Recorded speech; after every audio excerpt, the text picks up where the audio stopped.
সমস্ত যুবক যুবতী আমার ভাই বোনেরা প্রেমের জগতে গিয়েছেন, আমি আপনাদের কাছে একটা অনুরোধ জানাবো, সময় পেলে ঠান্ডা মাথায় ভেবে দেখবেন, আপনি মূলত যান নাই, শয়তান আপনাকে সুকৌশলে ওই পথে নিয়ে গিয়েছেন, আপনার দোষ নয়।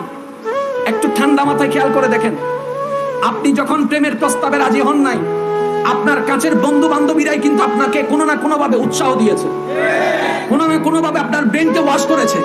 হয়তো কেউ এমন বলেছে 2022 সালের যুগে একটা বয়ফ্রেন্ড নাই, একটা গার্লফ্রেন্ড নাই, তুমি আবার কেমন কলেজের ছাত্র, তুমি আবার কেমন ভার্সিটির ছাত্রী হলা, এইরকম কথা হয়তো কেউ বলেছে। কেউ বা এমনও বলেছে লাইফ মানে এনজয়, এখন মজা না করলে কখন মজা করবা। আমি শ্রদ্ধার সাথে বলি, এগুলো আপনার বন্ধু ছিল না, বন্ধু মনে করেছেন। শয়তান আপনাকে এমন আল্লাহর নাফরমানি কাজে নিয়ে গিয়ে আল্লাহর অপ্রিয় বানানোর জন্য আপনার বন্ধু বান্ধবী পরিচিত মানুষকে কৌশলে ব্যবহার করে তাদেরকে দিয়ে আপনাকে সে কাজে নিয়ে গিয়েছেন। আপনার দোষ নাই ভাই।